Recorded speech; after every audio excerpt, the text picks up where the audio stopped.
Assalamualaikum warahmatullahi wabarakatuh. Semoga tetap semangat dan terus belajar ya. Pada kesempatan kali ini kita kembali bertemu di kelas baru, di semester yang baru, di tahun ajaran yang baru, dan semoga tetap semangat dalam belajar. Ya, kali ini kita akan coba berbicara tentang berita.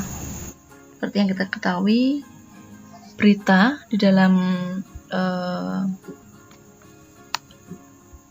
penjelasan ini yaitu teks yang berisi informasi atau kejadian penting yang telah atau sedang terjadi dan disajikan melalui media cetak,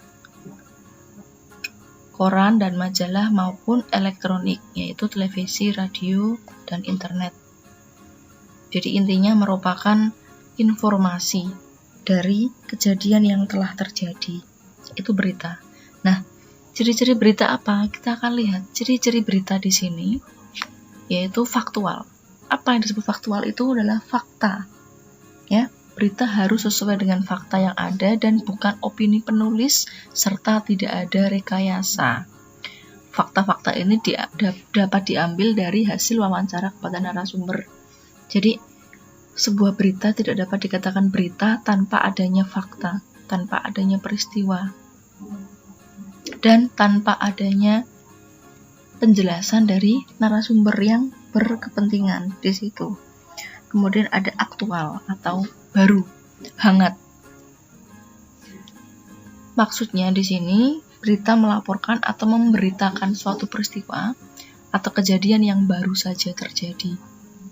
Jadi sebuah berita itu sebenarnya ada dua hal. Yang pertama ada straight news. Straight news itu disebut berita yang hari itu juga dibaca. Kalau hari itu dibaca, dia bisa disebut berita straight news. Tapi kalau beritanya kejadiannya hari itu dan dibaca 1 minggu kemudian, maka itu tidak bisa disebut straight news. Jadi straight news itu harus hari itu juga dibaca karena membutuhkan ada update terbaru.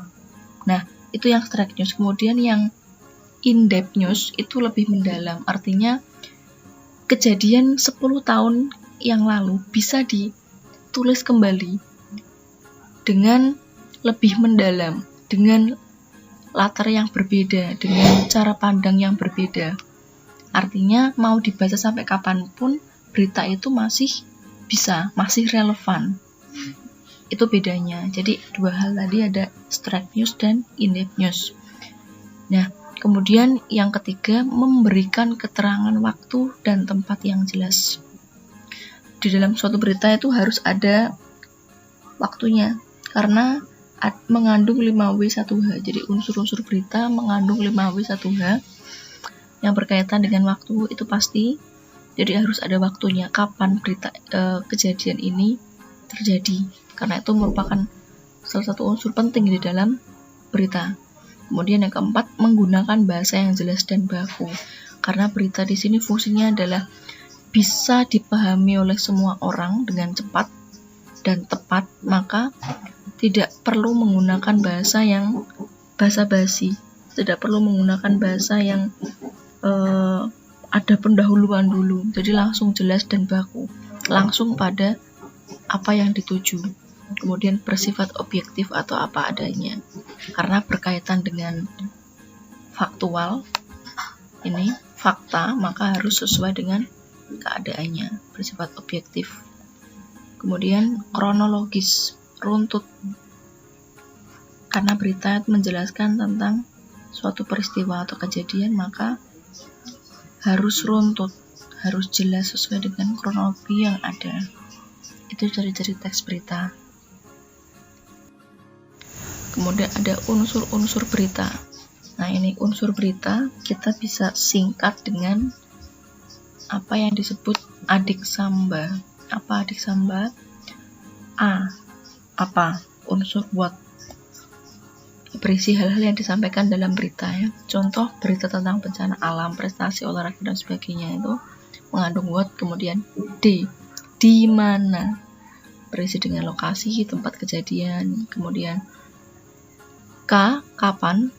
Yaitu menyebutkan waktu kejadian peristiwa. S siapa, who. Jadi harus ada siapa yang diberitakan itu, siapa narasumbernya, siapa pelakunya, harus jelas. Kemudian ada M, mengapa. Unsur merupakan alasan atau latar belakang terjadinya peristiwa. Kemudian bagaimana, yaitu berisi penjelasan mengenai detail kejadian. Jadi unsur-unsur berita apa? Sebut saja dengan adik Simba, itu bisa disingkat seperti itu. Nah, struktur teks berita. Seperti apa sih struktur teks berita? Karena setiap teks memiliki struktur, memiliki tingkatan, bagian-bagian, maka tidak terkecuali dengan teks berita. Hanya saja struktur teks berita lebih singkat dan tidak terlalu basa-basi. Orientasi bisa disebut dengan teras berita. Jadi inti atau lead, di situ nanti akan dijelaskan ya. Membuka hal yang akan diberitakan biasanya terdapat sebagian unsur berita, seperti unsur what, who, when, dan where. Hanya sebagian saja, tapi sebenarnya di dalam satu teks berita memuat semua unsur. Tapi di dalam orientasi biasanya hanya unsur apa, siapa, kapan, dan di mana. Kemudian yang kedua adalah peristiwa atau isi. Berisi jalannya kejadian secara runtut. Nah, ini bagian pentingnya, bagian inti dari isi teks berita, dijelaskan lebih detail. Kemudian yang ketiga adalah sumber berita. Dari mana kejadian itu, kita mintai pendapat dari yang berkaitan. Harus ada narasumber yang ada, harus ada saksi dan sebagainya yang berkaitan dengan kejadian tersebut. Dan narasumber yang dipilih pun tidak sembarangan. Misalkan sebuah kegiatan amal, maka yang perlu dijadikan narasumber adalah yang berkaitan dengan kegiatan itu.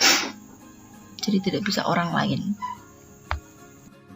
Ini pola penulisan berita, dan disebut ada lead atau teras berita. Jadi lead atau teras berita ini yang paling penting atau sangat penting ya. Jadi ketika seseorang hanya baru membaca sedikit di lead beritanya atau teras beritanya, seseorang sudah tahu isi dari berita itu. Lead ini harus dibuat menarik dan singkat serta jelas. Maka ketika sudah menarik, maka orang akan membaca bagian isinya. Nah, bagian isi itu di dalam penulisan berita kita mengenal dengan adanya piramida terbalik dari sangat penting, dan pelengkap. Jadi apa yang ingin disampaikan di situ intinya harus diletakkan di awal. Itu perbedaan teks berita dengan yang lain. Kalau yang lain biasanya pendahuluan dulu, pengantar dulu, baru yang penting di inti di tengahnya. Kemudian kalau yang berita, yang sangat penting dulu, intinya dulu, yang diletakkan di atas, di awal. Ini sangat penting dan pelengkap. Itu isi dan penutup. Penutup ini biasanya sama dengan pelengkap. Jadi berkaitan dengan kelengkapan berita. Apakah tidak penting? Termasuk penting, tapi dia bisa melengkapi apa yang ada di dalam isi berita tersebut. Itu pola penulisan berita. Kalau biasanya kita lihat teras berita itu di dalam koran, setelah judul itu ada satu kalimat yang digaris tebal, yang tebal ya, kalimatnya tebal di situ, itu disebut lead atau teras berita. Nah, itu dia berisi tentang singkat dari berita atau kejadian yang ada. Kemudian ciri kebahasaan teks berita tentu menggunakan bahasa baku. Kemudian kalimatnya kalimat langsung dan kalimat tidak langsung. Kalimat langsung ini berfungsi untuk menjelaskan atau menguatkan bahwa si pembuat berita itu sudah melakukan wawancara terhadap narasumber. Buktinya apa? Narasumber mengatakan kalimat seperti ini. Jadi adanya kalimat langsung untuk menguatkan bahwa berita ini memang benar-benar terjadi. Kemudian ada konjungsi temporal dan kronologis. Konjungsi temporal itu konjungsi yang berkaitan dengan waktu. Setelah itu, sebelumnya, kemudian ini. Kronologis juga berurutan. Karena peristiwa maka diceritakan secara runtut. Itu menggunakan konjungsi temporal dan kronologis. Kemudian ada keterangan waktu dan tempat. Ini sangat jelas dan diharuskan. Kemudian ada kata kerja mental, yaitu kata kerja yang berkaitan dengan pikirannya. Kata kerja mental ini dia tidak dilakukan dengan tindakan tapi mental atau pikiran. Contohnya ini, membayangkan, berpikir, berencana, mengharapkan, dan sebagainya. Itu kata kerja mental. Dari ciri-ciri kebahasaan teks berita ada 6 yang perlu dipahami. Ya, demikian materi berita kali ini. Semoga tetap semangat dalam belajar. Akhir kata, wassalamualaikum warahmatullahi wabarakatuh.